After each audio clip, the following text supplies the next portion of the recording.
Значи с Петко се познаваме от младежките години. От един край сме с него. И за първи път музикант доведях Иван Шибилев. Аз съм от село Светлина, Бургаско. Вика, Шибилев със страшна група ще дойде до вечера, ще има концерт. И Петко, гледам там едно момченци, младеж един, стори акордеон отзад. Мина концерта, Петко посвири малко допълнително, той беше след концерта, силата му тогава идваше на него. И не мина известно време, ме запозна и с Петко Радев. Петко, докато го чуи още на първото събиране, вика, от това ще става много голям музикант. И тъй почна дружбата ми и с Петко Дачев, и с Петко Радев, и покрай тях с всички вас. Покрай Петко Дачев се запознах с много големи музиканти. Румен Сераков, Стоян Величков, Михаил Маринов, Тракийската тройка, Варемезов, Костадин Варемезов, Странжанската група. Аз покрай, тъй като и баща ми беше музикант, обичам народната музика. А след като вече и държавния ансамбъл, и радиото, и телевизията, присъствах на вашите репетиции. Вие след той пък... Идвахме на Бял Мекен. Така, вие разнообразявахте нашите манери и така беше. Пеехме, свирихме, играехме. Тогава казваха, че България е на световно ниво само в спорта и в музиката. И то народната музика. Да. За Петко Дачев, значи вие, не е тайна за вас, по едно време се разказваха и легенди. Той Радия тук вече беше един от най-добрите ученици на него и стана най-добрият ученик. Значи след като си поряза пръста, казва, че Петко Дачев свири хубаво, защото му отрязам пръста. Други говориха, нали, какви ли не други неща, че човека оркестър. И всичко сигурно беше верно, но истината е една, че Петко Дачев накара акордеона да свири по-български.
имам един приятел, Колю Михайлов се казва, той е от Суходол.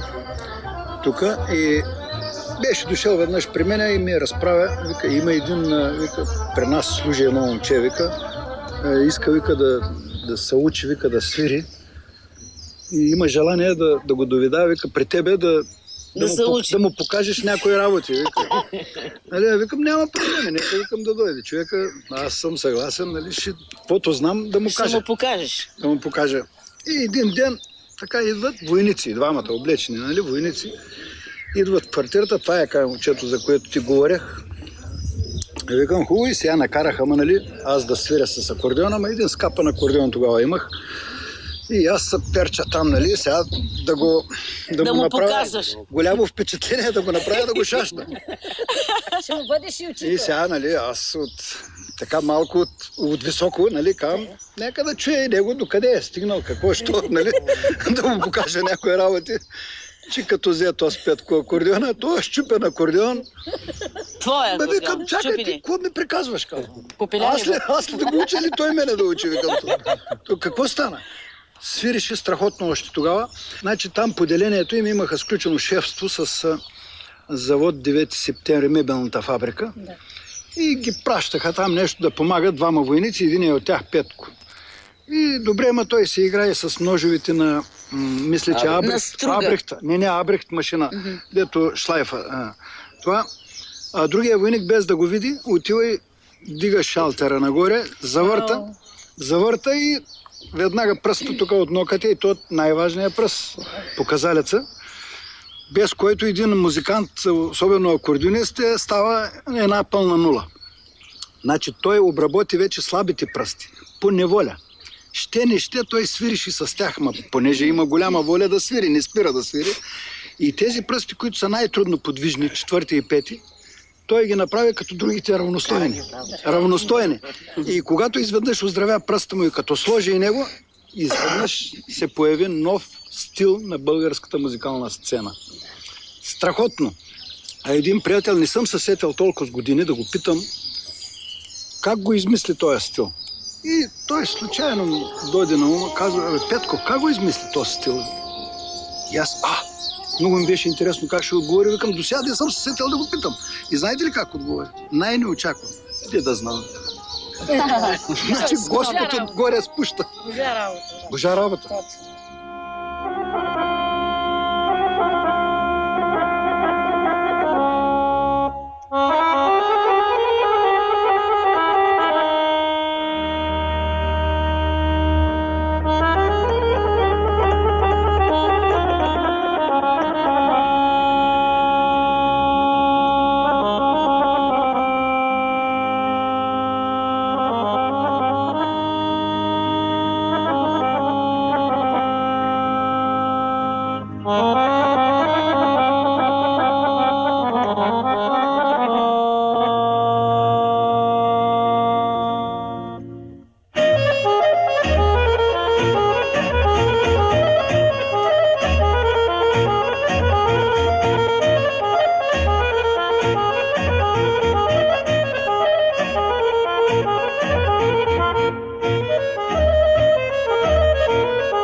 сега да ви разкажа от кога го познавам и аз.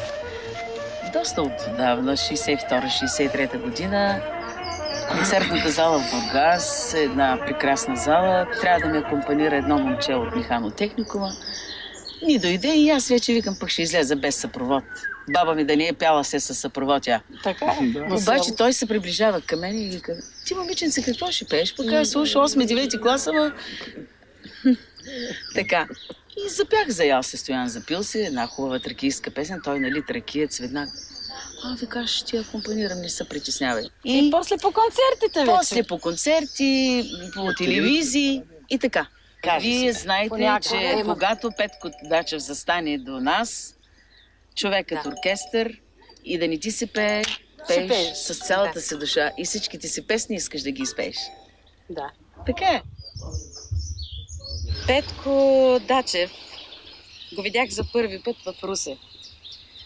Аз вече бях към концертна дирекция, пътувах с една русенска група и идват на концерт с Иван Шибилев, други колежки певици. И аз много исках да отида на този концерт, да ги чуя. И тогава чух Петко Дачев. Направи ми много голямо впечатление, много ми хареса. Плакала съм през цялото време, защото стила, който той свиреше, беше някакси кавалжийски. Имаме много акордеонисти, които продължиха неговия стил, кавалжийския. Това е стила, който аз много обичам. Петко е голям. А за пръста, където казва, че бил отрязан, той винаги казваше, да, но аз с този пръст свиря много по-добре сега. Аз специално винаги съм го обичала Петко Дачев и много го обичам.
от 30 години го познавам, а може би от повече. Винаги съм мислила, че има музиканти, които са погалени от Бога. И той е един от тези музиканти. Той е погален. Той накара всички акордеонисти в държавата, в Тракия, в Добруджа, в Странджата, в Шуплъка, ако щете, навсякъде, всичко свири ала Петко Дачев. Навсякъде слуша само Петко Дачев. По селата на времето нямаше телевизия, нямаше народна музика, такива предавания много. И където влезеш в селото и спреш на Мегдана, от всяка къща Странджата превзе Тракия. Мили Боже, накрая само Петко Дачев слушахме. И понеже аз съм работила с него, работила съм с него, може би това е единственият музикант, който в един ден свирише на 3 различни сватби. Такъв случай няма. Значи там го позират Вълчен Белозен. Той каза, мога да дойда само за 2 часа. Оттам заминава в Искра Първомайско, паза 2-3 часа. И вече последната сватба, кой откъде от музиканти, групи, кой откъде е свършил сватбата? Всеки пита, къде свири Петко Дачев? И всички се събирахме там, където свирише. Това като магнит беше. Уникален. И затова казвам, че той е наистина погален от Бога и отредено му е да бъде такъв, какъвто е.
Като го видиш още, толкова е хрисен, толкова е чист, като малко дете е още.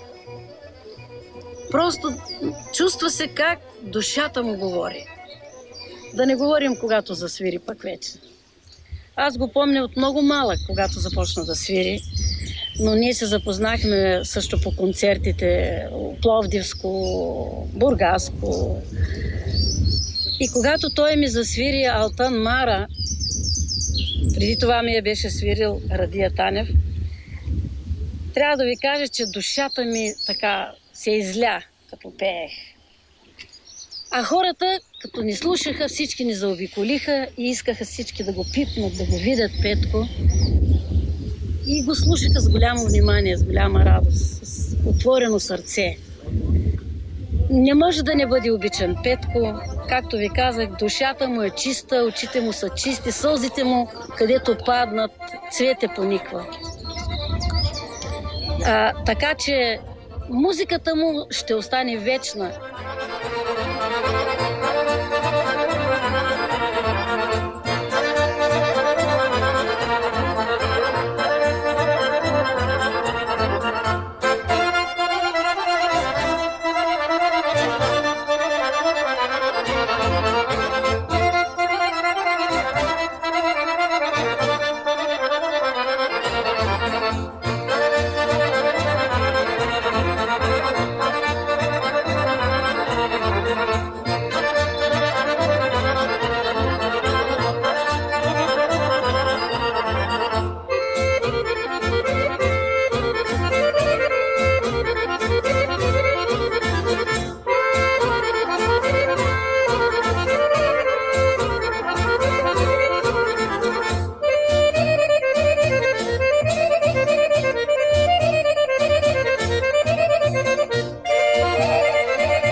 къде ходиш цял ден, бе? Цял ден те чакаме, бе, човек. Хайде, Петенка! Гледай какви красиви жени те чакаме, бе! Не може да ни подчертай. Как красиви сме, бе! Нали, да изпеем нещо. Добре, до. Ами песента, с която завършваме винаги по концерти, както в Странджето, така и в цяла България. И песента е "Българи глава дигнали". Не, ще изпеем. Съгласни ли? Да.